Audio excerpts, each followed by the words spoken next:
galing pa ako kanina sa bayan. Bumili ako ng gagawin kong ice candy. Dahil wala naman pa akong gagawin ngayon guys. Naisipan ko na gumawa ng ice candy. Pero ang gagawin ko nga po sana ngayon is yung mango flavor. Kaya lang pagpunta ko dun guys, wala namang mango powder juice ba yun? So, ang ginawa ko, itatry ko po ito yung mango tang. Titignan ko kung masarap siya. Kung pwede na ito yan. Ito muna yung gagawin ko. Pero alam nyo guys, pagdating ko nga dito sa Talipapa, nagtanong ako kung meron silang pang powder na pwedeng gawing ice candy. At ang binigay po sa akin, ito yung melon. Siguro mas masarap to. Kaya alam ko, parang naisip ko na yung juice nga, di ba masarap? Yung melon na masarap na gawing juice. So, ito pa kaya na gawin nating ice candy. Di ba? So, itatry ko muna ito yung mango juice. At itong melon. Siyempre, parehas masarap. Kaya gagawin po natin mamaya. Magpapahinga muna ako, guys. Galinis na? Yan. Alam niyo mo may tayo. Ayun.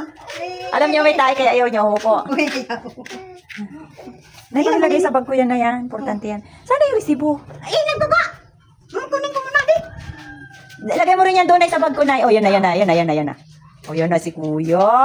Umuwi nga lang po ako saglit. Galing po ako dun kanina sa bahay ng nanay ko, guys. Dun sa kabilang bahay, umuwi po ako para kumuha ng aming bill ng tubig. Kasi Saturday po ngayon, akala ko nga po mayroong pasok. Pagdating ko nga po kanina doon sa office, doon sa may water district, wala na raw po palang opisina pag Saturday. Dati po kasi nag-o-office sila kahit na Saturday, kaya pwede kaming magbayad. Pero sabi nga po ng guard, wala na raw po. Dati meron, ngayon wala na.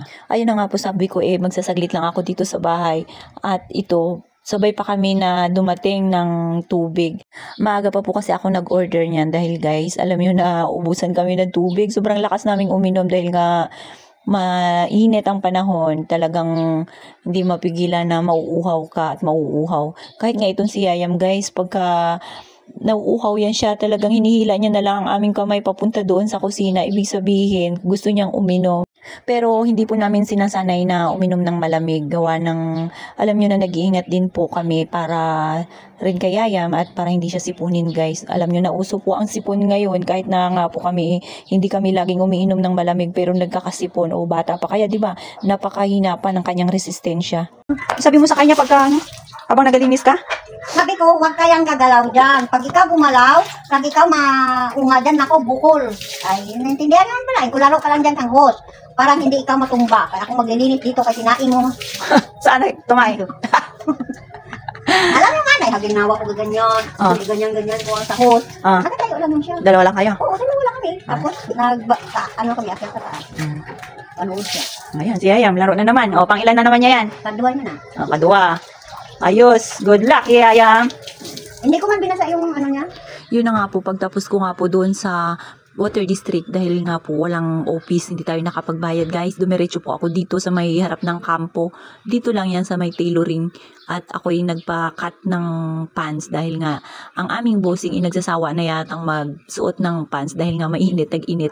At pinabawasan niya nga po ito yung kanyang pantalon, pinagawa niyang short. Ang gusto niya po sana ay doon siya magpapakat sa nanay ko. Kaya lang ang nanay ko ay sobrang busy, sobrang daming ginagawa guys. Kaya mabilisan na lang ito dahil buti dito kay kuya ayan na mismo, pagbaba mo ay nananahi na siya guys. Dahil yung nanay ko ay nagtitinda pa yun at kung ano-ano pang pinanggagawa. Dahil pagka nakisuyo ako sa kanya, matagal pa yan guys. Mga ilang araw pa saka ko yan siya pwede balikan. Buti ito kay kuya antay ka lang, uupo ka lang saglit. Tapos na, ayan na, nakuha ko na guys. At naiuwi ko na sa bahay. Kung sa bagay, kaya ko rin naman pong tahiin yan dahil meron din po akong makina. Kaya lang, doon ko po nilagay sa bodega. Dahil minsan hindi ko na haharap guys sa dami ng aking activity sa araw-araw. At syempre kasama na dito yung aking pagre-reels, paggagawa ng video. Ito na nga lang guys, inauubos na yung aking oras.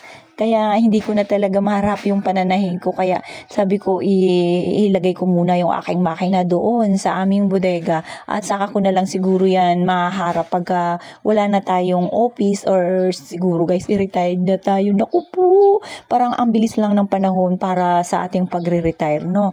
Kasi nga guys, napansin ko sa aking mga kasama, dati halos dyan lang, araw-araw nakikita ko sila na pumapasok, nakakabiruan ko. Ngayon po talagang Mga ibang mukha na yung aking nakikita, mga bago na sa aking mga paningin dahil nga guys, yung mga matatanda ay nagsipag-retire na at yung lagi kong nakikita, yung mga bagong pulis, yung mga matatanda ngayon guys, siguro yung mga kasama ko, yung mga batch ko na at malapit na rin tayo guys, mga ilang taon na nga lang, kaya kailangan habang tumatanda tayo, nag-iingat-ingat na rin tayo sa ating mga kinakain. So kailangan ipanay-panay na rin ang ating exercise, pagpapawis dahil nga sa kahit anong ingat natin sa ating katawan guys, hindi rin talaga natin maiwasan, minsan talagang dala na rin ang ating edad yan. Kaya sabi nga po nila, idubli ingat po talaga tayo, yung mga hindi na dapat nating kainin, bawas-bawasan na guys. Dahil para din sa ating health yan. Guys, nandito nga po pala ako sa Dragman. Dumaan po ako dito dahil pauwi na nga rin po ako. Bumili po ako ng mga kailangan namin sa bahay, lalo't higit ang pasalubong natin kay Yayam. Dahil alam nyo na nga po, maliit na bagay lang napapasaya natin si Yayam. Kahit na maliit lang yung ating pasalubong, tuwang-tuwa na yan siya guys. Basta mayroon lang tayong pasalubong sa kanya. Ganun po talaga pagka every time na uuwi ako guys. Kahit na sa isang araw nakatatlong beses ang uwi ko or 2 beses, talagang lagi po akong may dala. Kahit na sa office po, may mga nabibili akong pagkain ng mga maliliit basta para pwede sa kanya, iyon binibili ko guys. Ayan, buti na nga lang po, ikukunti lang yung tao sa counter kaya mabilis lang po yung pila at mabilis tayong nakapagbayad guys dahil nagugutom na nga rin po ako. Hindi po ako nakakain kanina sa bahay ng almusal ng kanin, nagtinapay nga lang po ako at konting kape at dumiretso na tayo dito sa ating mga pupuntahan. At yan guys, nandito na tayo sa counter, nagbabayad na po. Mas maganda po kasi mamili dito, medyo kompleto po dito sa Dragman. Pero pagdating nga po ng hapon talaga namang sobrang dami dahil nga po malapit lang dito sa kalsada ito guys at maraming bumibili. Ayan po, pagtapos po natin at nakapagpahinga na tayo ng medyo matagal-tagal, nakapag-recharge na tayo guys. Dito naman tayo sa ating ice candy na ginawa kanina. Akala ko nga po malamig na siya guys. Pag hawak ko kanina, abay parang hindi pa kaya ng ating kamay, medyo nirelax-relax nga lang saglit. At ayan, kahit na mainit pa guys, sinimulan na natin para matapos na at may mga gagawin pa rin po tayo mamaya dahil napakabilis lang po ng araw. Dahil bukas ay Sunday na naman, so baka pumasok tayo dahil yung kasama ko po may pupuntahan at syempre kailangan ipagbigyan din natin. Hindi laging tayo ang pinagbibigyan. Bigayan lang.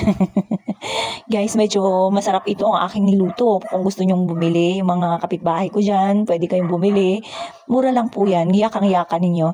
Saktong-sakto ito sa mga batang laging nakatambay dito sa harapan, guys. Yung mga ganito, pagka binili nyo sa mall, siguradong mga nasa 10 pesos na or 15.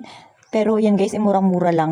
Naalala ko nga po dito sa elementary school, dito po kasi ako nag-elementary sa Siksikan, dito lang rin sa Puerto Princesa guys.